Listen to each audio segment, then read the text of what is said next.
जय श्री कृष्ण दोस्तों, आप सभी का एक बार फिर से स्वागत है हमारे चैनल में। आज आइए सुनते हैं षटतिला एकादशी व्रत की कथा। ओम नमो भगवते वासुदेवाय। भविष्य उत्तर पुराण में भगवान श्री कृष्ण और युधिष्ठिर महाराज जी के संवाद में षटतिला एकादशी महात्मा का वर्णन है।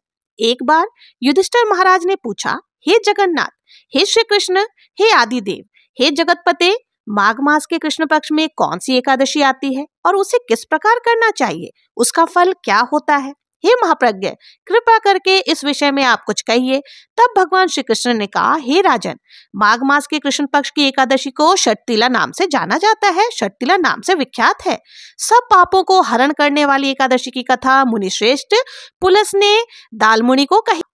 एक समय की बात है, दालभय ऋषि ने पुसल ऋषि से पूछा, महाराज, पृथ्वीलोक में मनुष्य ब्रह्म हत्या आदि महान पाप करते हैं, पराया धन की चोरी और दूसरों की उन्नति देखकर ईर्ष्या करते हैं और अनेक प्रकार की चीजों में फंसे रहते हैं, फिर भी उनको नरक प्राप्त नहीं होता। इसका क्या कारण है? वे कौन सा दान पुण्य या धर्मात्मा करते हैं जिससे उनके ये पाप नष्ट हो जाते हैं? यह सब कृपा पूर्वक मुझे कहिए। पुलत्स्य मुनि ने कहा, महाभाग्य, बहुत गंभीर प्रश्न आपने पूछा है, इससे संसार के जीवों का भला होगा। आइए मैं आपसे कहता हूँ, माघ मास में लगते ही मनुष्य को स्नान आदि करके शुद्ध रहना चाहिए, अपने इंद्रियों को वश में रखना चाहिए। पुष्य नक्षत्र में गोबर, कपास, तिल मिलाकर उनके कंडे बनाने चाहिए। उन कंडों से 108 बार हवन करना चाहिए।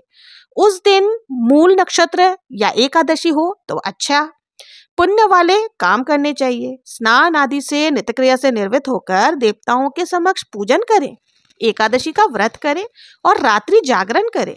उसके दूसरे दिन धूप, दीप, नैवेद्य आदि से भगवान का पूजन करके खिचड़ी का भोग लगाना चाहिए।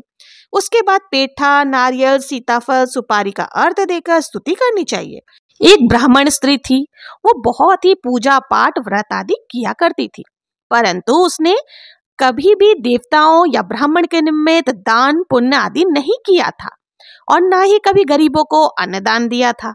अनेक प्रकार के व्रत और तपस्या करने से वो शुद्ध तो हो गई थी, परंतु भूखे लोगों को उसने कभी अन्नदान नहीं किया था।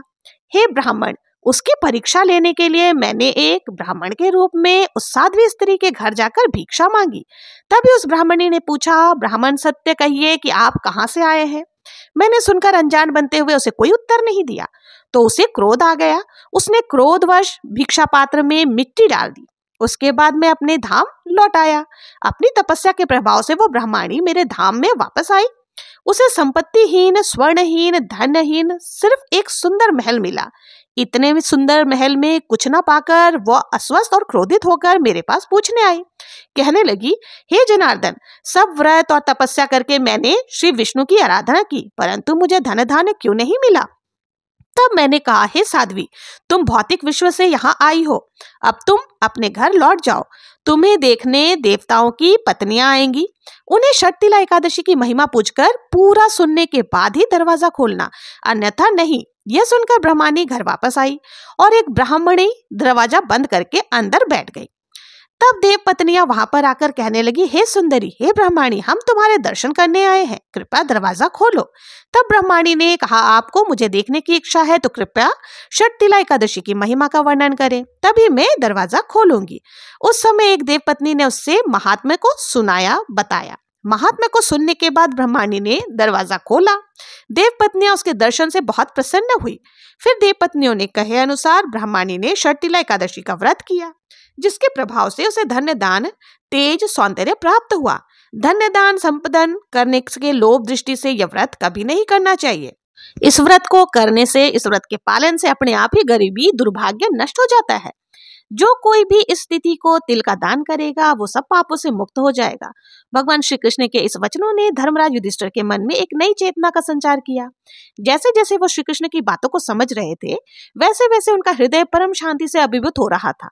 भगवान ने उन्हें बताया कि इस दिन तिल का दान और उपवास करना केवल शारीरिक शुद्धि का उपाय नहीं है, बल्कि यह आत्मिक उन्नति का भी एक महान साधन है। ये व्रत जीव को संसार के बंधनों से मुक्त करता है और उसे परम धाम की ओर अग्रसर करता है। भगवान श्री कृष्ण के शब्दों में एक अद्भुत शक्ति थी। जो युधिष्ठिर महाराज जी और वहां उपस्थित सभी भक्तों के हृदय में गहरे समा रही थी। उन्होंने कहा, जो व्यक्ति इस दिन व्रत करके तिल का दान करता है वो समस्त पापों से मुक्त हो जाता है और उसे संसार और परलोक दोनों में सुख की प्राप्ति होती है। इस व्रत से व्यक्ति का जीवन धर्मत्व बनता है और उसे परम सुख की प्राप्ति होती है। भगवान श्री कृष्ण की ये वाणी युधिष्ठिर महाराज के हृदय में गहरी छाप छोड़ गई। उन्हें यह आभास होने लगा कि इस एकादशी के व्रत को लेकर जो ज्ञान भगवान कृष्ण ने दिया वो न केवल उनके व्यक्तिगत जीवन को बल्कि पूरे पांडवों और उनके राज्य को समृद्ध बना देगा। वे समझ गए कि इस व्रत को अपने जीवन में उतारकर वे न केवल भौतिक सुखों को प्राप्त करेंगे बल्कि आत्मिक उन्नति भी प्राप्त कर सकेंगे। अब महल के आंगन में एक शांत वातावरण था और सभी उपस्थित लोग भगवान श्री कृष्ण के वचनों को गहरे ध्यान से सुन रहे थे। हर कोई इस दिव्य ज्ञान को आत्मसात करके अपने जीवन को बेहतर बनाने के लिए संकल्पित था। षटतिला एकादशी की इस कथा ने सभी के हृदय में एक नई ऊर्जा और भक्ति का संचार किया, जो उनके जीवन को एक नई दिशा और लक्ष्य दे रहा था। यह थी षटतिला एकादशी व्रत की कथा। आप लोगों को कैसी लगी कमेंट में जरूर से बताएं। और आप लोग अगर अभी तक मेरे चैनल को सब्सक्राइब नहीं किए हैं तो प्लीज जाकर लाइक, शेयर और सब्सक्राइब जरूर से करें। मिलते हैं नेक्स्ट वीडियो में किसी और कथा के साथ। तब तक के लिए जय श्री कृष्णा, जय श्री हरि विष्णु।